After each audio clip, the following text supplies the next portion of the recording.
Hi, I'm Dr. Todd Levine, Medical Director of C&D Life Sciences, and I'd like to take a few minutes to talk about how our new SYN1 test might help you in the evaluation of patients with cognitive dysfunction. We will talk briefly about the value of diagnostic testing in the evaluation of patients with cognitive decline, and we will also discuss the potential role of phosphorylated alpha-synuclein testing in the evaluation of patients with dementia. So let's take an example. Here's a 72-year-old female with a past medical history of hypertension and remote breast cancer. She's brought in to see us as a neurologist by her family for changes in her behavior.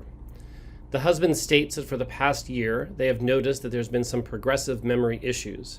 Most notably, her short-term memory is impaired, and at times she seems somewhat confused. The husband also says that she cannot sleep through the night and that she has begun to have periods of time when she is convinced that she sees insects in the house. Some days are clearly better than others, but overall she does get worse in the evenings. Her medications are notable for lisinopril and some thyroid replacement. There's no significant family or social history, and review of systems only notable for some occasional urinary incontinence as well as some lightheadedness. On examination, her mini-mental status was 24 out of 30. Cranial nerves and motor exam was normal. Sensory and reflexes were normal, as was cerebellar enterstation and gait. We performed some diagnostic studies to look for reversible causes of cognitive decline, including B12, a SED rate, and a VDRL, all of which were normal. An MRI was obtained, which revealed mild volume loss and some nonspecific white matter changes, and an EEG showed mild slowing at 6 to 7 hertz. So these diagnostic studies maybe point to some mild cognitive decline, but are not very specific as to the etiology.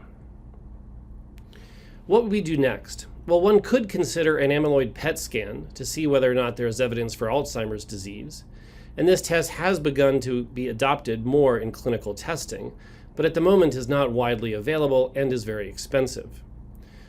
Most often what neurologists choose to do at this point is simply to adopt a watch and wait approach, and as time progresses, we see what new symptoms develop, and that leaves us better able to tell the patient and the family what disorder we believe this is. The problem there is that leaves the family and the patient in limbo and unable to plan effectively for the future. Another consideration would be ordering the SYN1 test.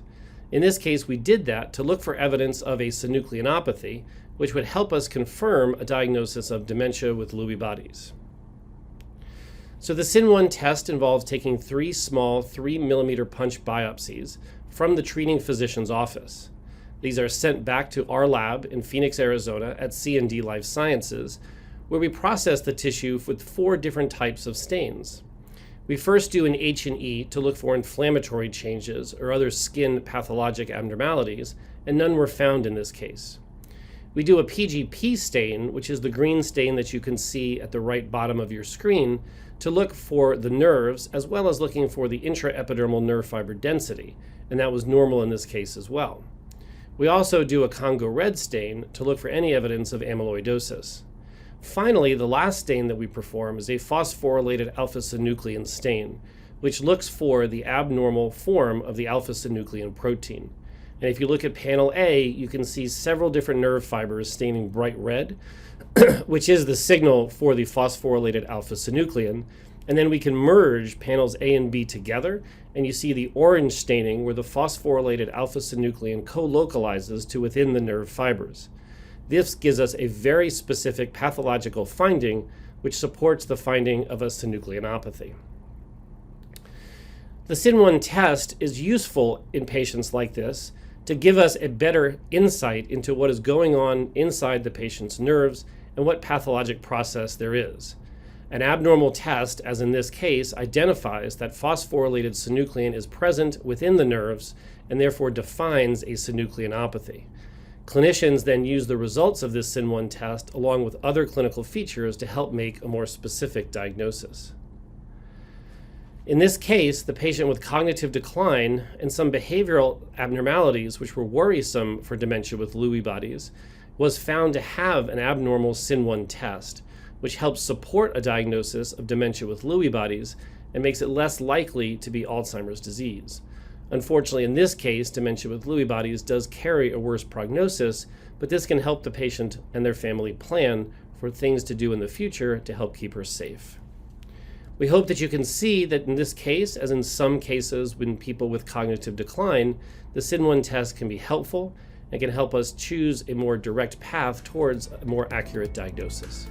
Thanks for your time, and we're available at any time if you have any questions.